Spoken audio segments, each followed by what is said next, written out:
you for the opportunity to talk here today. I'm Inanc Birol, and I'm going to present you the ntSynt. It's an algorithm. It's a new algorithm that is coming out of my research lab at the GSC. The lead developer, Lauren Kuhn, is not able to come here, so I'll be the mouthpiece today. Before I start, I'll do my land acknowledgement. I acknowledge that I live, work, and play on the unceded land of the Coast Salish peoples, including Tsleil-Waututh, Squamish, Stolo, and Musqueam. All right, so we do synteny analysis, and we kind of are embedded in that exercise. But if we take a historical look, we were doing these kinds of comparisons to other species between human genomes and other genomes, even before it was known that DNA was the unit of inheritance, right? And for the longest time, between 1910 and 1950s, late 1950s, the number of chromosomes in the human genome was thought to be 48. All right. So this work by Teo, published in 1956, was actually controversial. They were measuring the number of chromosomes in the human genome, and they were finding 46. And to convince the scientific community, they did 261 experiments. All right, so it took some convincing. Of course, we know that the reason for that is that there is a split in the number of the chromosome 2 in other primates. But of course, we all know that the real reason is, why should humans have less chromosomes than apes, right? So there was that controversy at the time. Anyways, so we do synteny comparison in many different ways. If we look at the evolutionary distance versus the resolution of power, resolution of those differences, for the top left corner, you would look at what is similar between genomes, and in the bottom right corner, you would look at what is different between genomes, right? And of course, you can use multiple different tools for those multiple questions. And in our lab, we have developed ntRoot and ntSynt to answer those. And of course, you can use my animation is gone, but you can use ntSynt for on that sliding diagonal. But you cannot you look at what is different when you traverse to longer evolutionary distances with lower resolution. All right. So why do we do comparative genomics? Why is synteny analysis so important? It fuels comparative genomics studies, and I have listed a bunch of reasons why. But of course, I'm preaching to the choir here. But why it is important now is because there are some large-scale projects like the Earth Biogenome project that is generating a lot of assembled high-quality genomes. Now, of course, those genomes, for the most part, are assembled well and assembled to completion, but they are sparsely annotated. All right. So in comparison to the previous talk, we are taking an approach that is not marker-based, but a sequence-based analysis of these synthenies. And in my lab, we are also involved with the CanSeq 150 project. It's a Canadian initiative to sequence and assemble Canadian species. And the iTrack DNA, I'm a collaborator on that one. We are mostly concentrated on the mitochondrial genomes of environmentally important species. All right, so I'm not going to make too much I'm not going to cover too much background in marker-based or assembly alignment-based tools in the domain. But what I'm going to do is I'm going to give you some reasons why you should pay attention in this field and in the developments. The tools that exist for genome assembly-based comparisons are mostly limited to comparing or making binary comparisons, right? But when you have multiple species to compare, the problem can easily balloon, all right? And there are some tools developed throughout the years. Here are the ones that I'm showing that I'll compare in my results slides. Actually, I should say here the ones that are marked in the red box are going to be the ones that I'm going to compare, and the ntSynt is in this group of alignment-based. Well, it's not an alignment-based tool, but that's why it is shaded different. It is comparing multiple genomes at a time. All right, the underlying technology in ntSynt is a concept called minimizers. And it's a common approach for reducing the load, computational load, and memory footprint of algorithms, sequence analysis algorithms. So essentially, in a nutshell, we have a window of adjacent k-mers, all right? And we calculate a hash value for those k-mers. And we pick the one that is to be, pick the k-mer that is to be representative of that window, which has the lowest hash value, all right? So within this window, for example, this double start k-mer is the one that has the minimal hash value. And we can repeat that on a sliding window and make a minimizer sketch, okay? So why is it helpful? Because minimizers have some useful properties. Like, for example, if you look at a simple k-mer, the uniqueness of that simple k-mer is 4 to the minus k, assuming that the underlying genome is composed of total random sequences, which it is not, but bear with me. But if we look at the minimizer, the minimizer uniqueness is actually scaled by 1 over omega, where omega is essentially the window length minus k-mer length plus 1.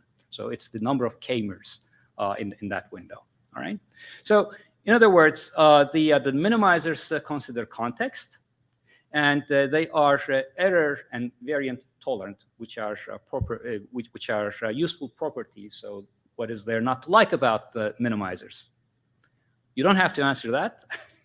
I will give you a reason why you shouldn't like minimizers that much, but for now, let's go with the flow. All right, and the other thing is, of course, the minimizer values are distributed not uniformly. All right, so the longer your window size, the sharper the distribution is.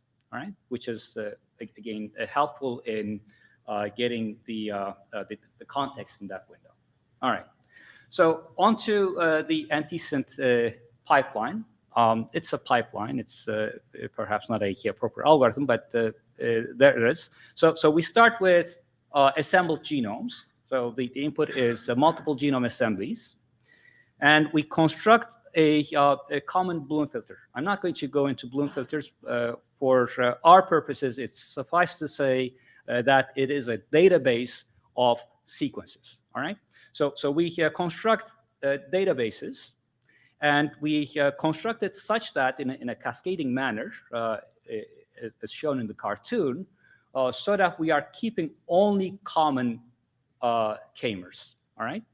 And using those common k-mers, we generate minimizers. Minimizers are indicated by these colorful dots on these genomes, and then we build a minimizer graph, all right? And in that minimizer graph, so connecting essentially adjacent minimizers together, In that minimizer graph, we filtered the graph to only consider those edges that are supported by all assemblies. All right, so there's a lot of filtering going on there. And the next thing we do is we break blocks at indels. That is, if the interminimizer distance is showing a large variability between genomes, we say that there's an indel there, so we break it. Okay. The next thing we do, remember the flaw with the minimizers? They are not high resolution, but they have adjustable resolution. Okay, so we can actually lower the window size to make it more dense a representation. All right, so we play the opposite game here. We shrink the window size to have an extended region in those synteny blocks, and then we play the opposite game of breaking indels. Now we are identifying collinear blocks that are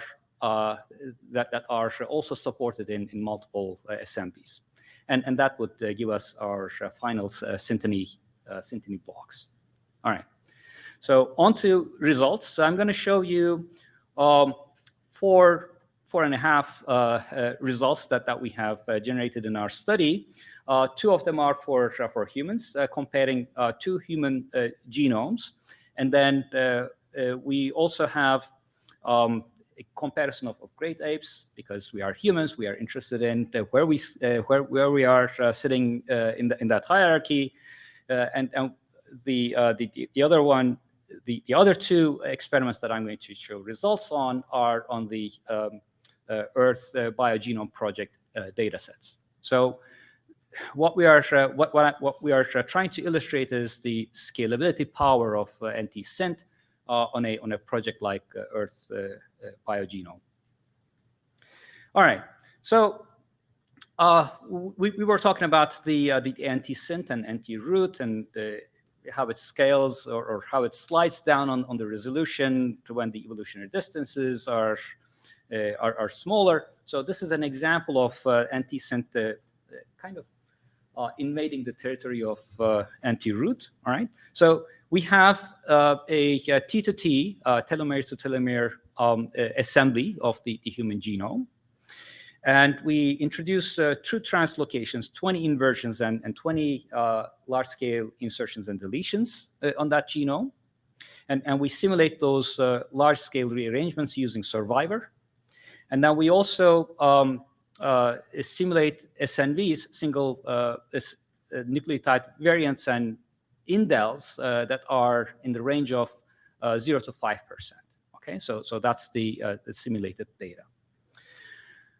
All right, so this plot renders well. It's a multi-panel plot, but you should read it like this. The top line corresponds to comparisons of 2 genomes, and the bottom is for 5 genomes. All right, and in the top we are comparing ntSynt against Sibelia, Hall synteny, and Syri. The dashed lines on the first 2 columns are for the expected values. So there is an expected block size, expected NG50 block size. If you are above that, you are being overzealous. If you are below that, you are reconstructing less. All right. So we see that ntSynt is on the conservative side, and 2 of the 2 genome comparator tools are being a little bit overzealous. But ntSynt really shines when you are comparing multiple genomes. All right. And of course, in the multiple genome comparison, we were not able to use the 2 genome comparators in there because they are not suitable for the job. And when we look at the wall clock and peak memory here, usage of ntSynt, we see that it is performing better than the comparators for the most part. not universally for 2 genomes, but for 5 genomes for sure. All right.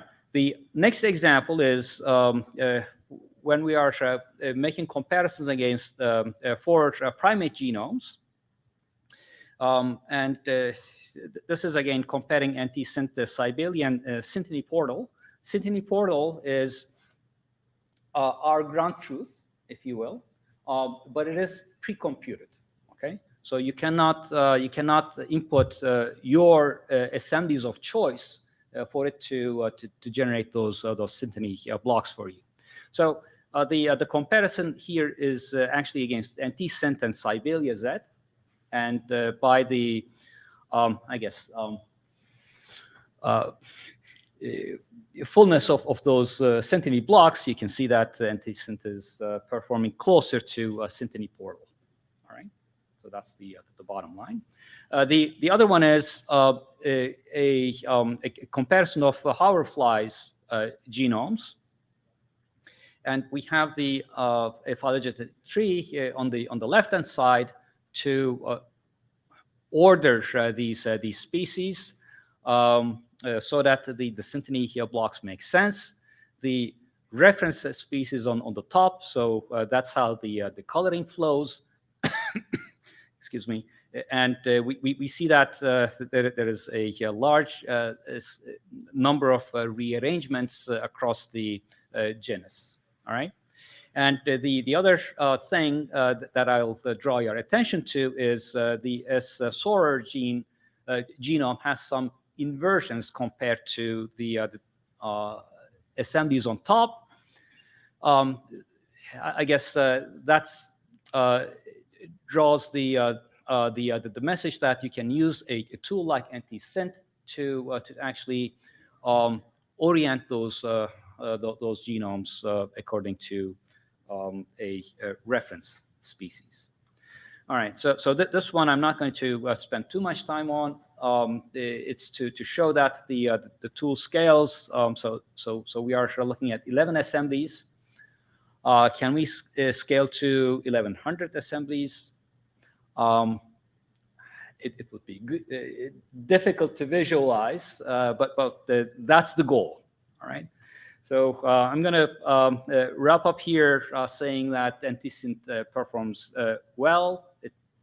It is scalable, and it compares well to the state of the art, and it enables a variety of downstream comparative genomics studies.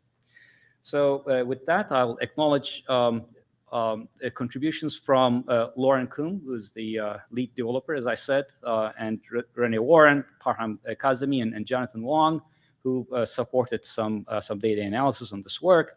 The financial support came from CAHR, and you can find our preprint on bioRxiv and our code on GitHub. Thank you for your attention.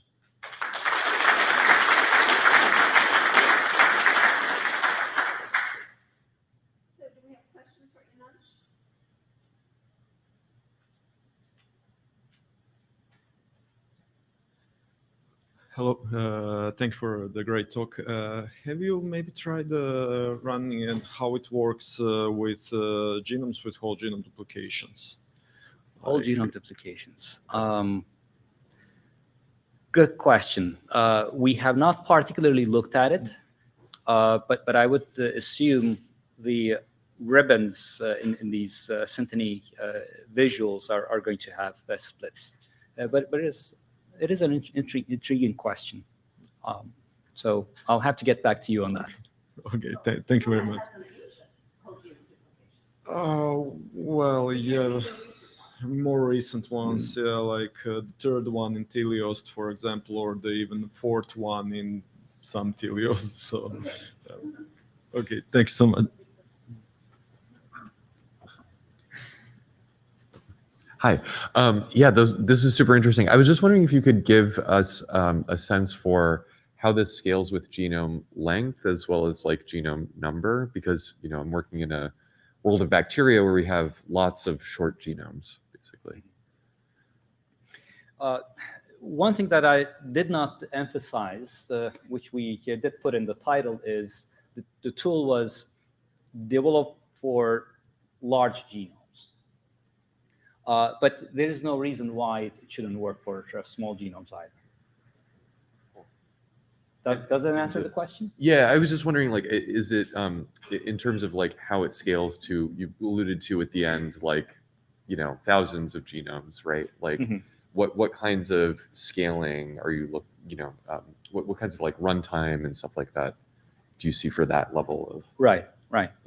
Yeah. So the vision for this tool is to make it a utility for large genome sequencing projects. To give them a means to interrogate the assemblies that they perform, both as a QC tool, as I showed in the last example. The penultimate example, where we have this this inversion, and is it an inversion? Well, it's the entire chromosome, right? So I think it can help to standardize the representation of those genomes. And it may also be a QC tool in terms of how those synteny blocks evolve compared to the phylogenetic tree, right? We have a question from... It's not from online, again from myself. So you triggered me with the question why we should not trust minimizers. Could you explain on that, please? Oh, right. So what I was alluding to was when you have identified indel breaks in those synteny blocks, right? So we look at synteny, we look at inter-minimizer distances. If there is a large fluctuation across the species, there is clearly an indel event going on, right? But there is also the converse problem. When you have the synteny block terminated, of course, those minimizers, or the common minimizers, I should say, are near the edge of those sequences, edge of those synteny blocks, but not at the edge, right? So there is always a fuzzy edge that we have to contend with. Mm-hmm. By lowering the window size, what you are essentially doing is you are increasing the density of minimizers. So it's about the resolution of how big or how precise you want to get about the synteny block edges. Great, thank you. I have a couple of more questions probably in the break. All right. So that nice talk. So you show the tree on the side.